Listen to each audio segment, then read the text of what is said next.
Well, good morning as we're sitting here at LTV on this beautiful morning, Tuesday morning, March 19th, year 2024. Here with the Hello Hello Show, and continuing with the tradition of public access and the tradition of the Hello Hello Show that's been on the air since 1980.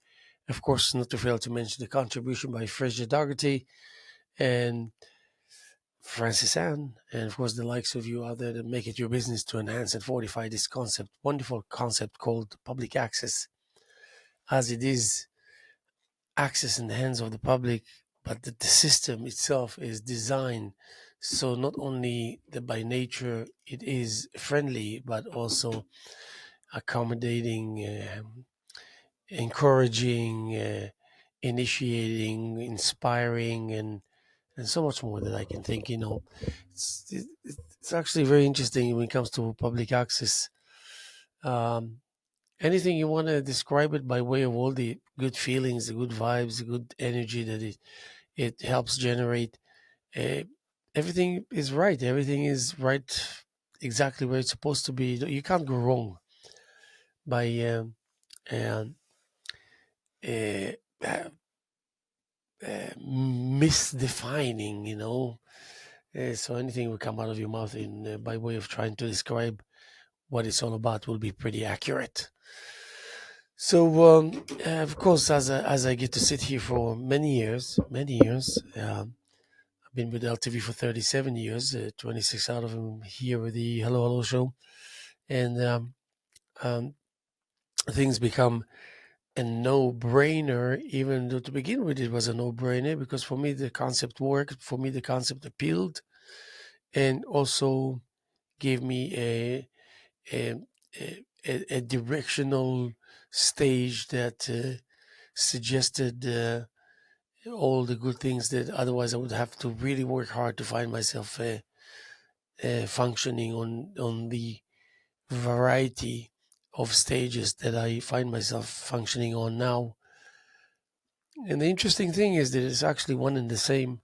Even though 26 years with this particular show went by, I still feel like I say the same things. At least I open the same way.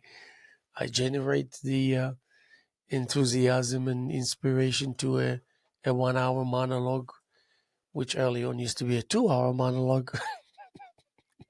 I cannot believe it.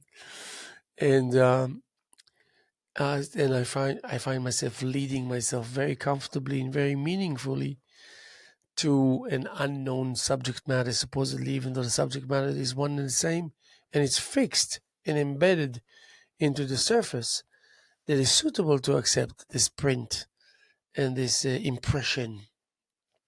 So, in that sense, I I find it. Uh, I guess it is a no brainer, uh, based on just trying to look a little more presentable. I never really worried about these things, but now that my friend is making some remarks on how I look on TV, I I don't like to think about how I look on TV. So so of course it is a wondrous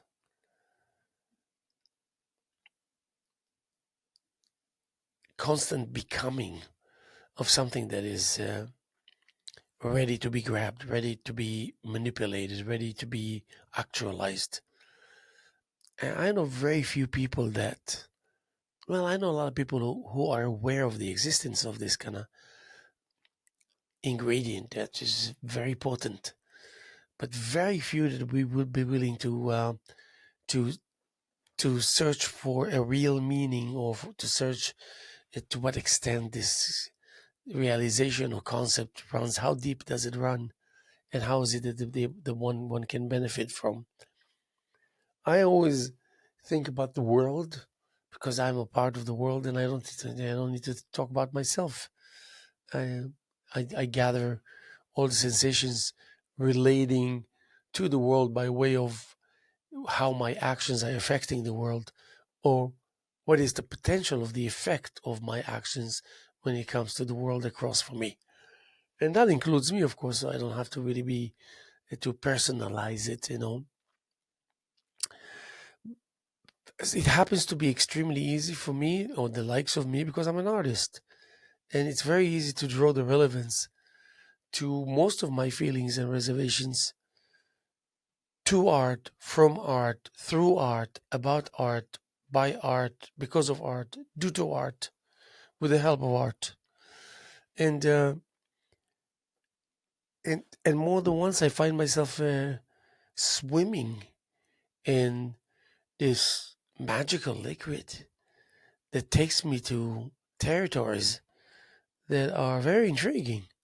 I have yet to find myself floating uh, on this incredible liquid in a location that didn't appeal to me, or that I felt like I need to get the hell out of there, or I don't want to take a part in this, or I don't want to have anything to do with this right now.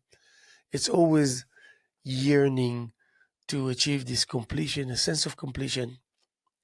Even though I'm not the type of guy that would look for conclusions as a point of reference or as a condition to initiate engagement.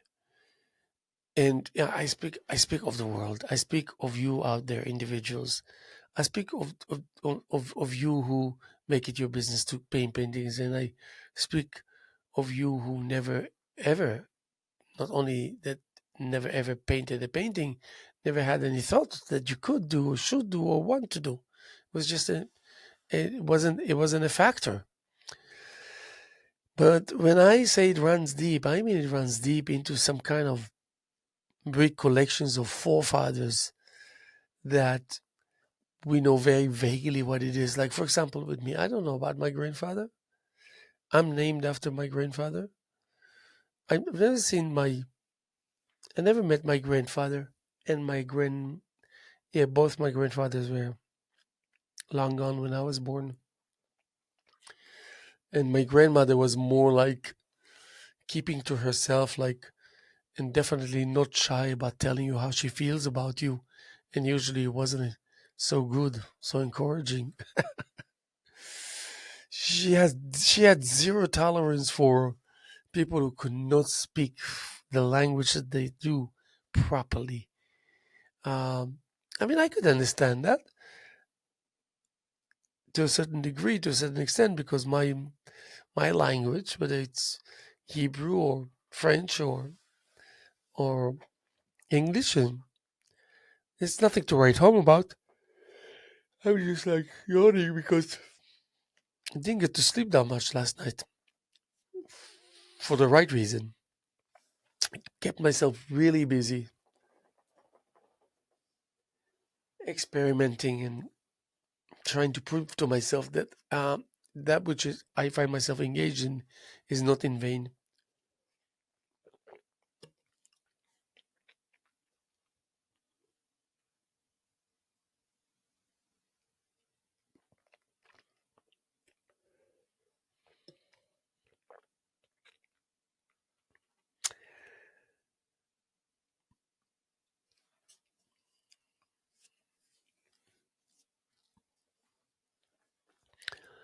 And the thing is that I don't have anyone to turn to ask about what was the nature of my grandfathers.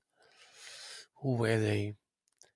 I can I can guess, I can contemplate, I can get some information just here and go, here and there, touch and go. But I never have a solid base upon which I can say, yeah, I wish I could. I mean, but what is it that they did? What is it that inspired them? Why I am the way I am? Why am I really venturing the way I venture?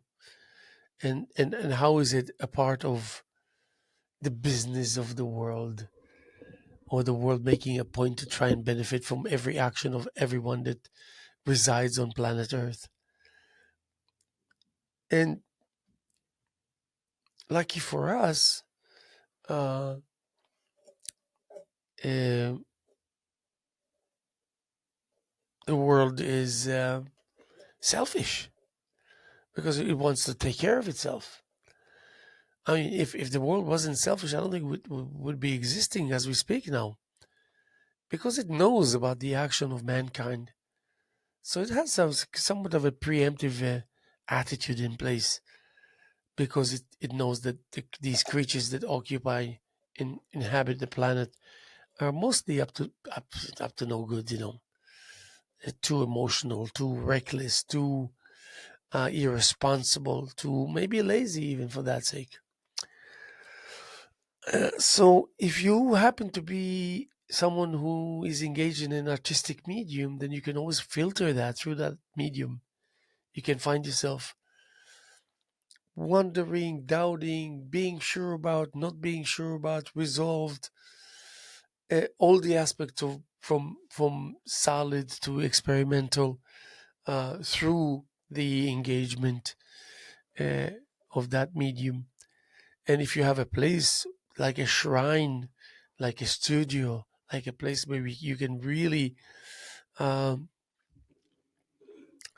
uh, go and do all the things that usually you wouldn't, like dwelling, like second guessing, then a session is a session is a session is a session.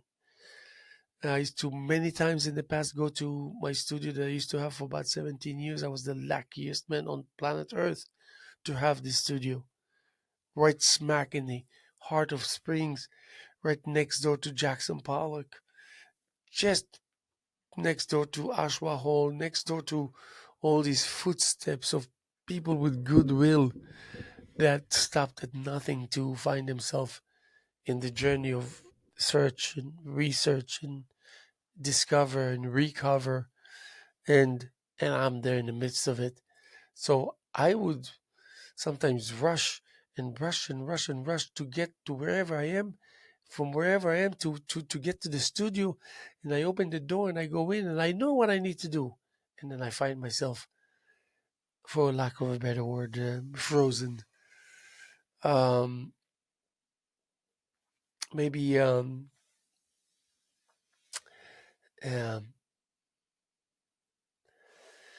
so at first I wouldn't accept it because I knew what was my role.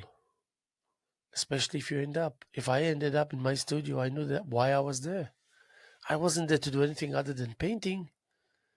But then I realized that there's a lot to the reality of observing.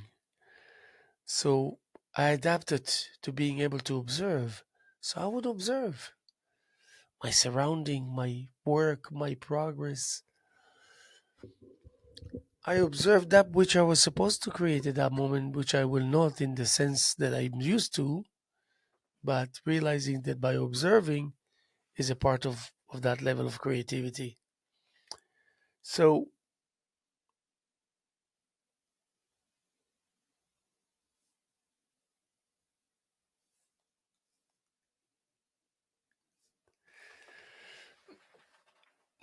reality will lend itself to you.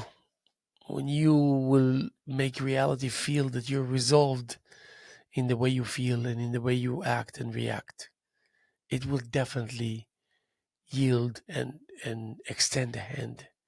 And that hand will be inevitably a helping hand. And that's a good thing to know.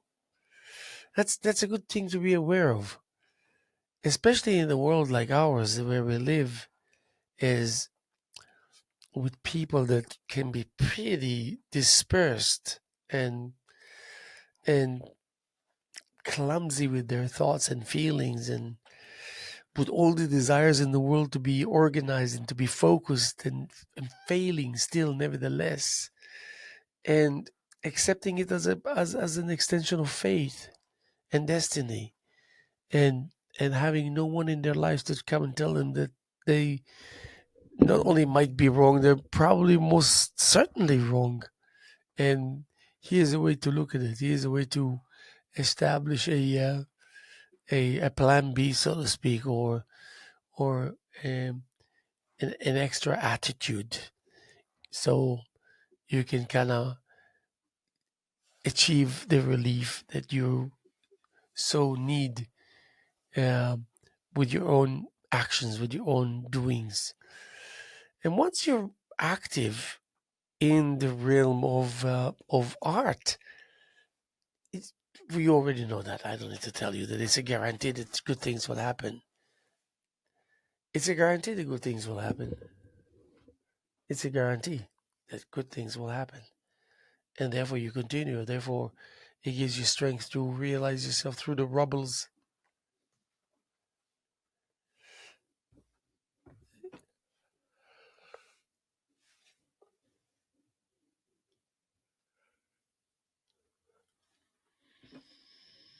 And those rubbles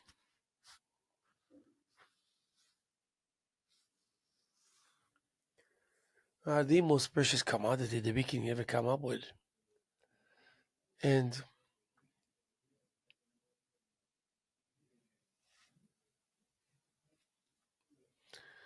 this is the somewhat of a conclusion of that treasure hunt, where you find yourself uh, whispering, and you become aware of the fact that you whisper. You don't even know why you whisper, but you continue to whisper because it just feels good. You don't want to disturb yourself from from not being disturbed. Um, and borrow these compositions that you find yourself reading and dealing with, like a rain check, and and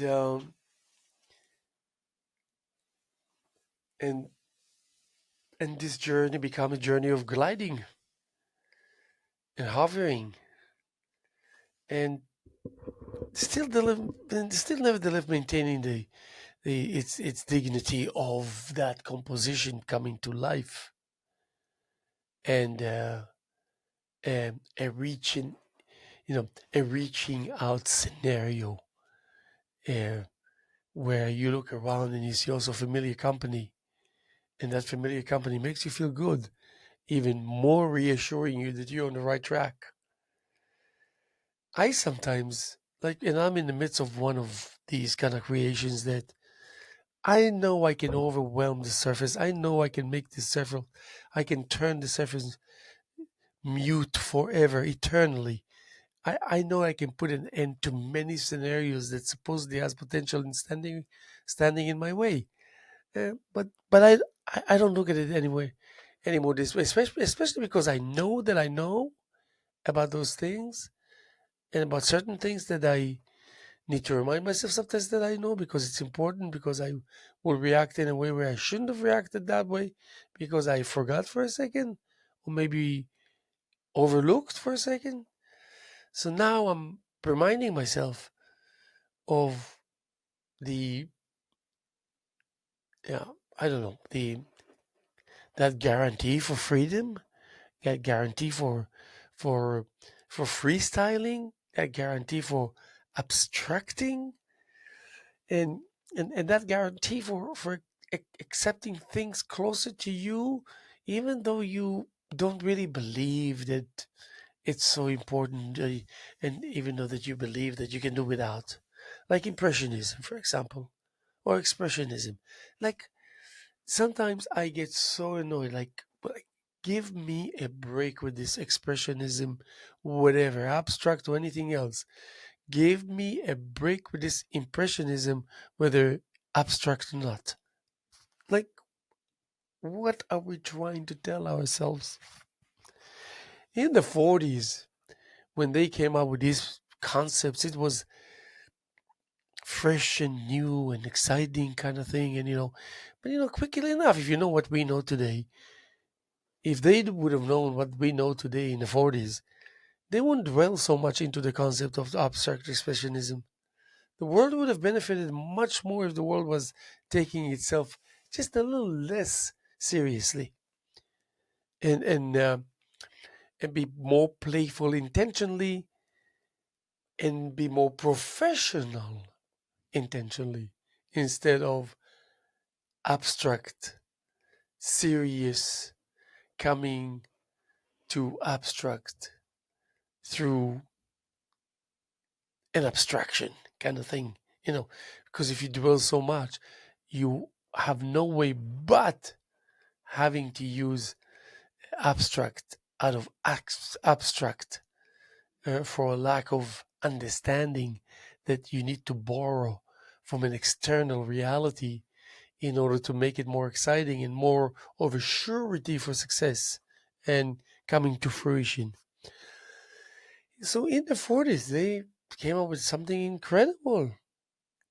All these wonderful, first of all, wonderful, capable, incredible painters that really did nothing but painting. And most of them were poor because they didn't have any job other than painting, and they hardly ever sold any of their art. So they finding themselves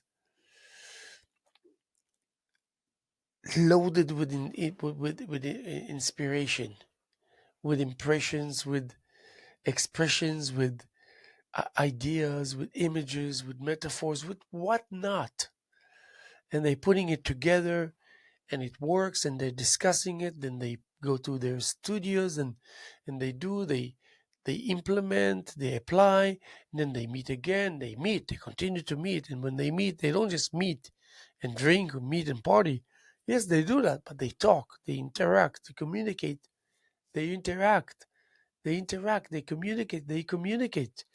They go back and forth, back and forth, back and forth, back and forth. And if they didn't drink, they drink. If they smoke, they smoke. But they back and forth because they need to go back to the studio feeling blessed because they had this company where they could interact with for as long as they needed to, and a meaningful interaction with meaningful individuals. So what is it that we try to tell ourselves? And I'm venturing now into the world of concepts, styles, definitions of movements in themselves being like a a source of I don't some kind of um, a war, a place of worship, fine. But what is it? Okay, you go to any art school in the world and they want to talk to you about a movement of some sort because they have to include and discuss everything.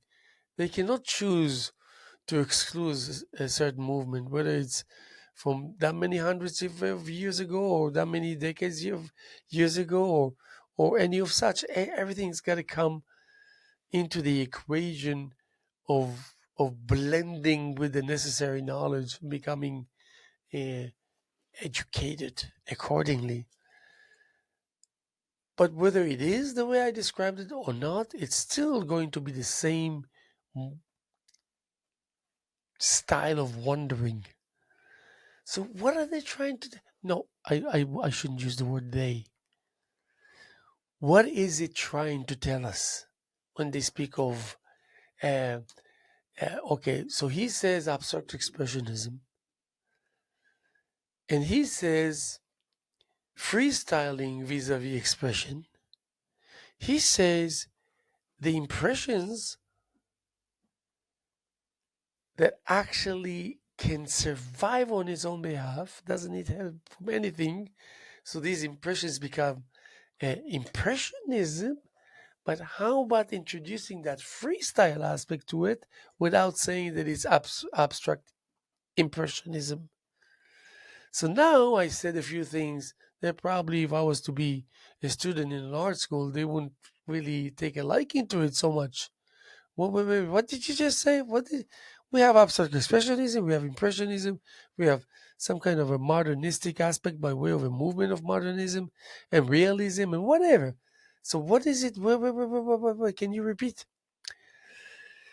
And believe me, I wouldn't feel like repeating anything anyway. It's like, and probably I would be the one that wouldn't have wanted to say that to begin with because I keep to myself because when eventually I find myself in the studio alone, I don't need I won't have anybody there to help me. And even if I need help, I won't be able to get it other than for myself. That's a no-brainer. But when you start wondering and say, well, okay, so if I have my own ideas of freestyling, that means I take upon myself to create new styles, and I take upon myself existing styles to turn them to become new because I add or subtract or manipulate.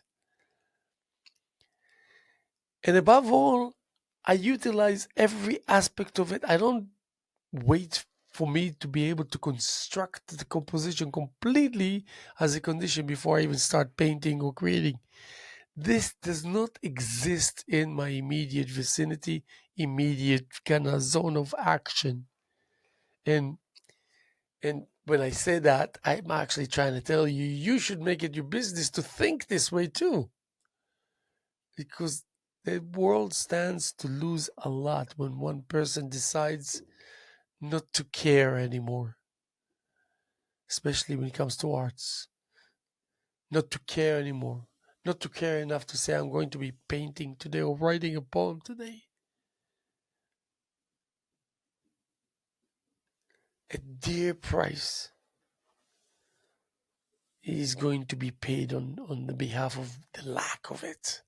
Because the world anticipates and expects us, yeah, indirectly demanding that our attention and intention will be focused and clear and straightforward and non-wavering and constant and ongoingly in that sense with this attitude.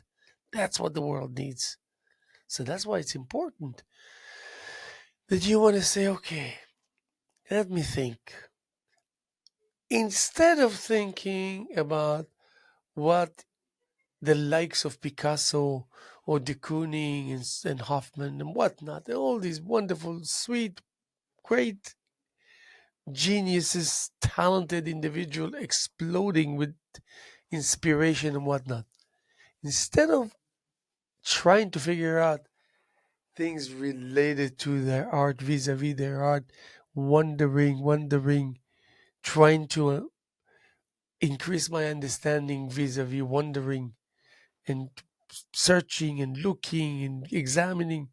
Instead of doing that, I would prefer to think about what kind of steps, literally physical steps, needed to take place for that wonderful human being to enter the studio. And as this human being entered the studio, what did he or she ended up doing, physically speaking? How did they blend? How did they make it so flawless and fluent that they were just like in and they were never out? In and they don't need to prepare to gather their thoughts. They're in, nothing else. In, a part of it, with it, things like that. So I would think more like about the psyche. So okay, if you probably smoked cigarettes, probably drank a lot of coffee and enjoyed every one of it. Did you listen to music? Did you think even that it was necessary at all? Or did he think or he thought and felt and was convinced that without it that nothing can happen without music? And music is crucial. And but in the same token, it could have been a big no-no. Who needs music? Music has no place there. It will have a place before and after, but not during. And then I will allow myself to gather a little more courage and self awareness in the process of gathering my potential to become who I hope I will become. Because at the end of the day, we are speaking of business here. Yeah, we're maintaining the idea of what it means to be an artist and all the values that it carries with it. But it's still, we want to be able to pay the rent, to buy food, to raise a family, to buy a car, to this, to have that. And even if it's the bare minimum, you still need the money for it. You still need to earn that money. So I haven't seen any artist who was upset because he or she could sell paintings and say, okay, I sold one painting. I guess I made as much money as a person would have to work 1 month for it. It's an okay thing. It's highly encouraged to feel good about it.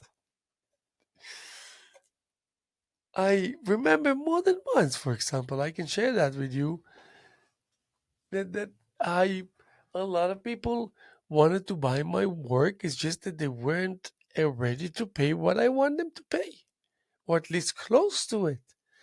They had their own idea of how they like it to be. And I didn't want to interfere with their fantasies to prove them wrong or to tell them that they can go to hell because these are my paintings.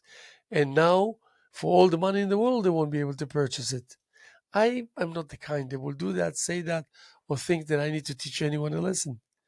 I would say, okay, I remember once someone came to my studio in the early years, and I used to create in complete disproportion to how much I used to sell. And it's still the same today. Then it was really bad. Then I would tell you, I would sell like 2 paintings a year. Not that I sell much more of that today, even though I'm 10 times more famous than 20 years ago. But it doesn't really spell or translate itself into business. Like, okay, now I can earn a living as an artist. So he came to my studio, well trained individual, collector, and an artist himself. And he examined, I must give it to him, almost all of my work, which is a daunting task, a lot of work. And then he chose a painting, and it wasn't a small painting. It was rolled. It was about 4 by 12. So we're trying to arrive to some kind of a short business conversation. Okay, I want to buy it. How much is it? What's the price? What's this? So I said, well, but he wasn't direct. It was kind of vague. So do you want to buy it? Yeah. This definitely keep aside. I want it. And then he put two others. Also, he chose also two others, but he said this is most likely what I'm going to choose. But keep these two also. And I said, don't worry, no one is going to come tomorrow and buy these. It's not going to happen. So he showed up in the studio the next day and he says, okay, so how much do you want for it? I said $3,000, which was a very cheap price for 4 by 12. I probably, if 3,000 would spell that I'm getting $20 an hour. That's how many hours I did. 150 hours.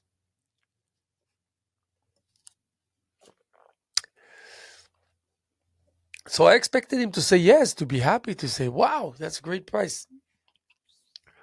So he was silent. And this was the beginning of the era of my understanding of how people play head games, especially those whom are interested to buy your work, not those, I hate to say, losers. They just do it for the sake of doing it and ending up buying exactly zero and torturing you and all this. He was silent, but I saw it coming. And I wanted to show him that I'm more powerful than him, even though I will end up selling it to him for next to nothing, and showing him that actually this is my strength, that I can afford to do that because these are my paintings. And as soon as he would leave the studio, I can just start making another one like this if I wanted to. But I said, cut to the chase, tell me how much you want to pay me. And he said the price, and I immediately said yes. Because I couldn't tolerate, because I thought that if I'm going to say yes or no, it's gotta be yes, no, that's it, immediately. Because that will put an end to this discussion. Any which way you look at it. And that will give them the indication that you're talking to someone who's the boss here. The artist is the boss. He will dictate what's going to take place here. So if I said, yes, it's yours, done deal. Okay, fine, I can live with that. And he turns to me and he says, I knew all along you're smart. And that was the point where I wanted to punch him in the face. Like, I learned a lot. I should have kissed him, say thank you for this lesson that you're teaching me, you asshole.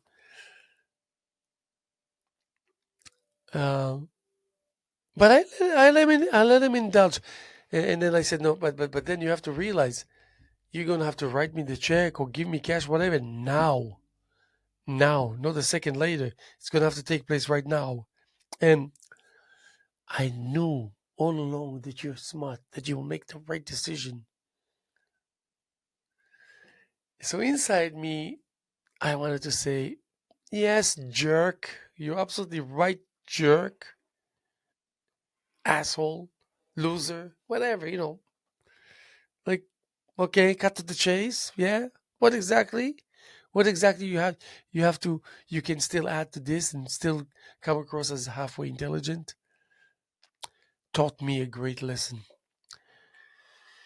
It taught me a lesson that I can actually choose to do whatever I want. Whether I'm a bad artist or good artist or successful or not, I still have in my hands the ability to make decisions the kind that nobody else could.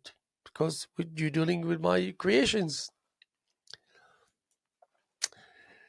So going back to abstract expressionism and adding abstract to impressionism, an impressionistic aspect of the attempt to create abstract out of the willingness to use expressionism mixed with modernism. That's what I mean. That that which is unique and different and new spells what I just said now.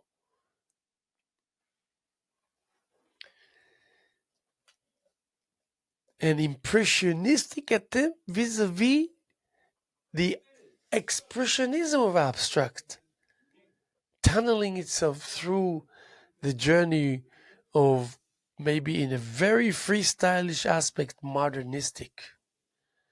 And the realism that will come out of this, the realism that will come out of this is actually the inevitable aspect of it all. It's inevitable because you are free enough, composed enough, instinctive enough that it cannot not introduce realism at the end of the day. And if you don't notice it, you're going to just have to work harder and pay more attention. It's there. You'll find it. But can you go to an art school and say, well, can I express myself and say exactly what I just said now? And guarantee that if at all they won't dismiss you on the spot, they will ask you to, okay, well, you said what you said. That's just like putting a group of words together and it means really nothing. Can you elaborate? And they wouldn't know that by allowing me to elaborate, they would make the biggest mistake of their lives. Because they're going to have to be able to bear the implications of the level of finding themselves exposed to the extent that they would after my elaborating on my elaboration, because they believed completely that it's just a hoax, a blah blah type of pile of blah blahs.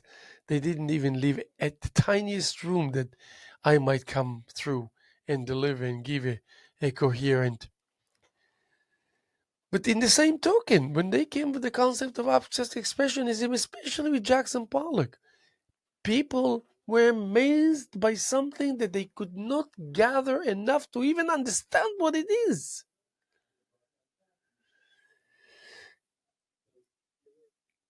Till nowadays, there are very few people in the world who can stand across from a piece of Jackson Pollock, especially Jackson Pollock, because of his style, and even for that sake, de Kooning, and really, really, really reside within the attempt of the morning of the moment to gather a meaning of what, to fathom an understanding. Zero tolerance for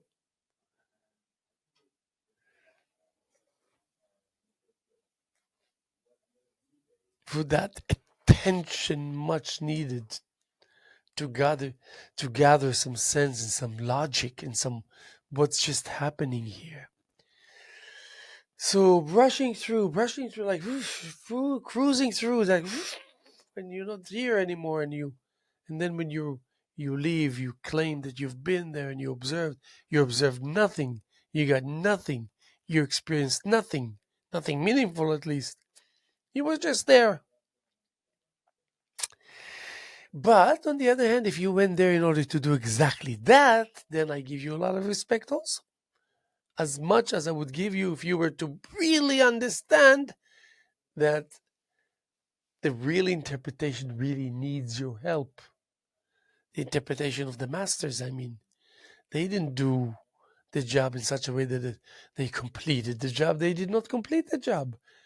They didn't want to complete the job. They could have, but they didn't want, because they wanted to leave enough room for you to contemplate, to second guess, to feel the way you uniquely, individually, especially how you feel, are going to feel and want to feel. Now that's what I call generosity of the masters, that they allowing us, especially because they know how important it is for the world to have people like themselves and like us. This is a guarantee for the world to keep on going.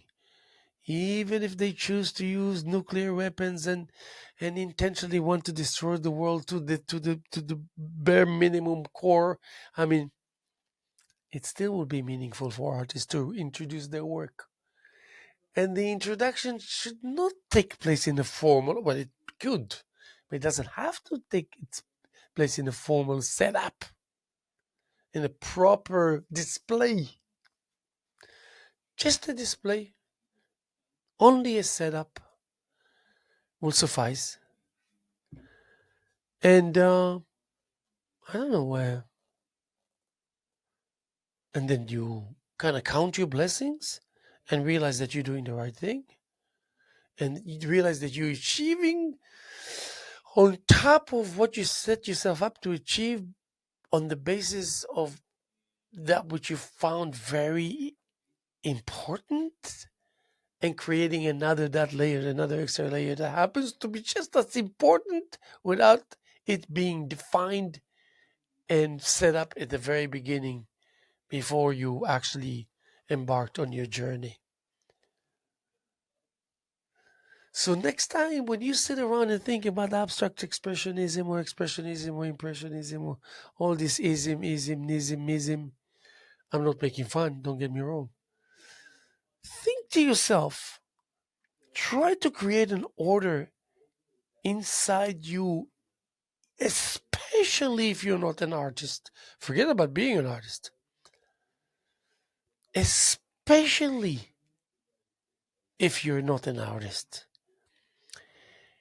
Because I trust that you're extremely intelligent, sensitive, smart, wise, innovative, experimental, willing, flexible, giving, generous, caring. I can go on. The list is long. I believe in every item that I just spelled in front of you, that this is you. This is an accurate description of who you are, according to what I believe. So, especially you who have no business in art at all, not directly, not indirectly, especially you need to contemplate and to try and say, let me inhale and exhale, let me hum through my inability to sing. And while doing that, have that in the background, have this concept that I know very little about smeared all over the background. And I have no doubt you're going to come up with some things that even the most knowledgeable individuals would kill to understand as much as you could if you were to attempt genuinely and put the time and say, let me think, let me think, let me think, let me think, let me think, let me think, let me think. And when you say let me think, you're actually thinking by saying let me think, let me you think you're seriously thinking, deeply thinking. It's not let me think, and you're just getting ready to think. You're thinking already. So in my case, that's exactly what I do, and I'm a devoted artist. I work very little, but I work every day because I have other things to do. Life is not just art just because you happen to be an artist, fully devoted artist. I mean, that's the way I believe. Well, if I could have spending time in the studio all day long, I would have. It's not like I would resist the idea that this is I would never think it's a bad idea, but I just do what I can. But what I do every day. And I do convincingly, convincingly, convincingly. First of all, to convince myself that I'm actually worthy of my own attempt and my own, it's a decent decision making scenario, and have some pride in myself and in the choices that I make. And that knowing that at the end it's inevitable that the world will indeed benefit from it. Yeah, in the face of friggin' evil. Let's smear all this in the face, all over the face of evil. And I have no doubt what kind of guarantee we have about the result. It's about to take place to show its face. And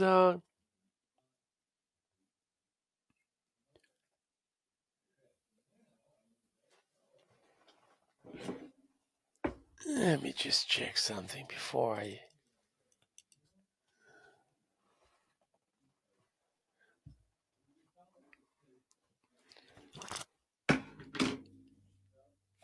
So,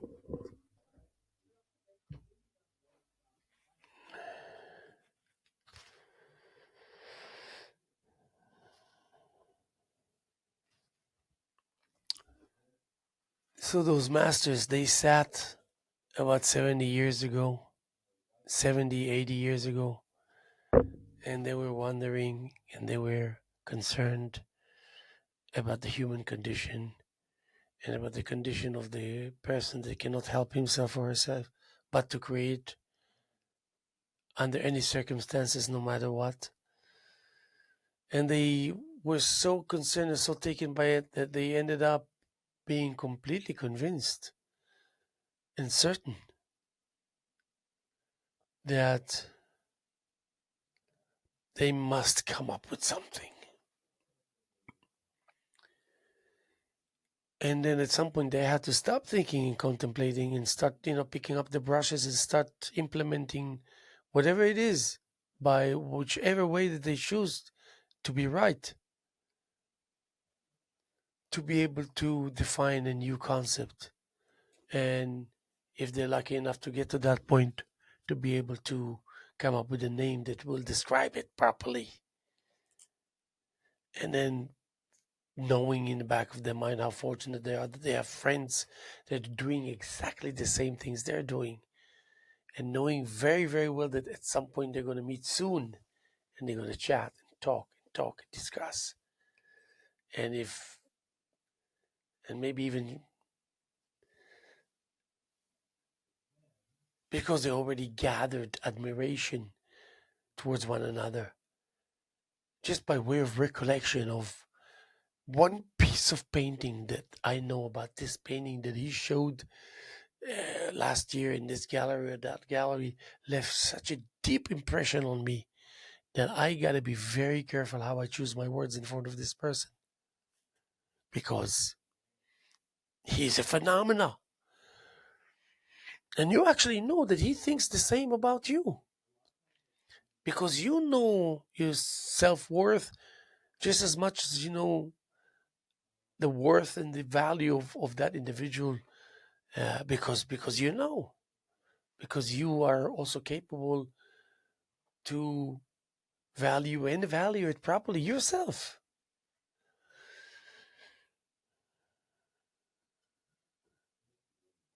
I wanted to snap out of the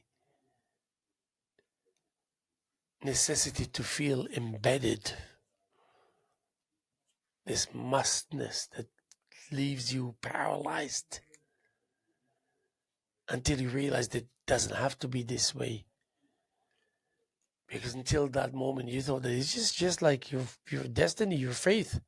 So you never attempted really to move your arms and see if it's going to free you, if those shackles are really tight enough. Until you did that, and suddenly you realize the shackles, like as if they were not there, disappeared, dissipated into the thin air, as they should. And then you feel like you're compensated, indeed compensated. And that's then you feel that this is the right, this is the way it should up, this is the way it should be. Because this, even the system itself is already aware that you paid your dues. So there's very little by way of Mother Nature attempting to stand in your way and serve its might as an obstacle on your path. It's just not happening. Things don't just happen for the sake of things happening. There's a mutual recognition and respect because the entire composition is aware of what's at stake. What's at stake is the survival of the world. Yeah, I don't want to be dramatic. And it's not been said dramatically. It's just an accurate description of what the world is all about, where we stand. So, yeah, we take all this and we smear it in the face of evil.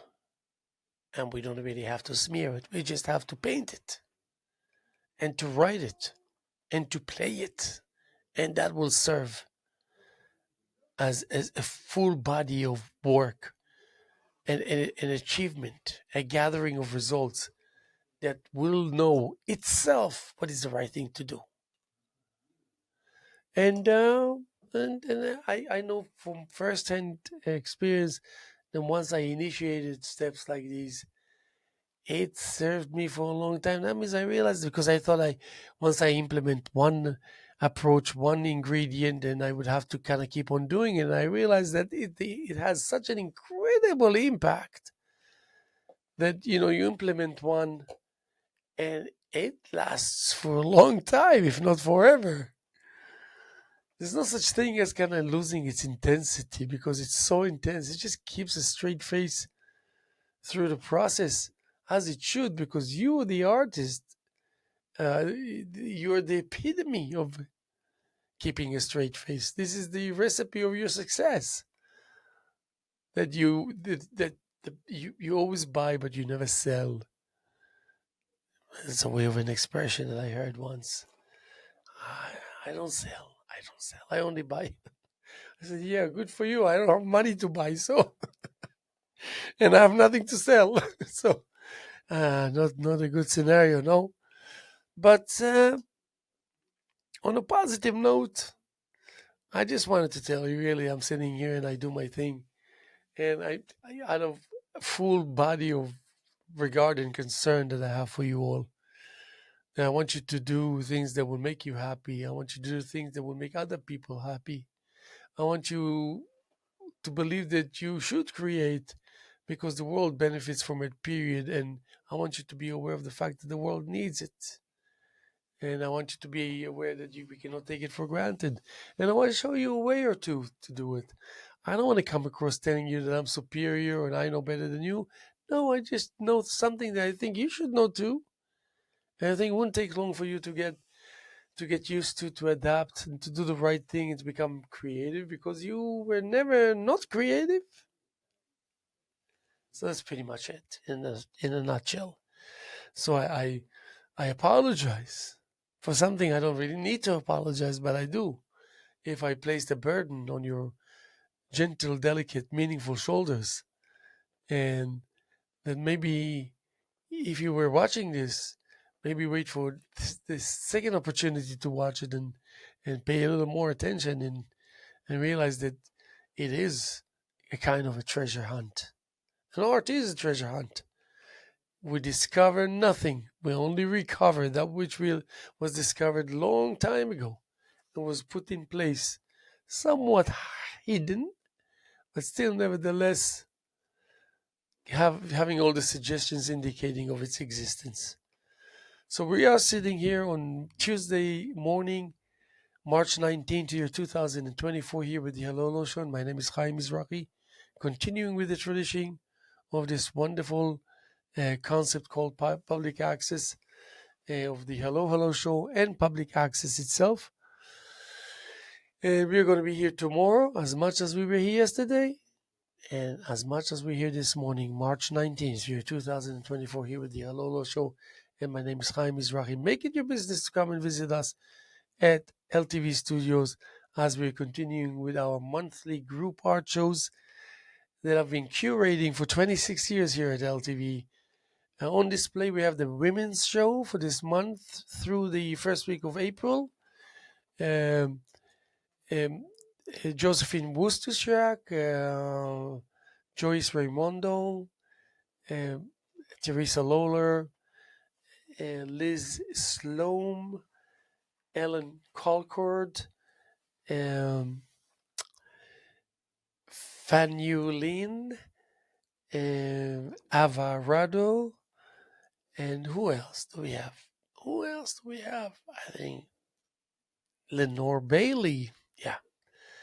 As I said, it's going to be on display through the first week of April, and I got some really great shows coming up. And by the way, this summer I'm going to go out of my way and accept all of Frank Sofo's artwork for a solo exhibition here at LTV, and it's going to be on display for 4 weeks, as it should be, because we miss Frank and we want to do the best that we can. God bless, and we're going to be here sooner than you think. Thanks for being patient.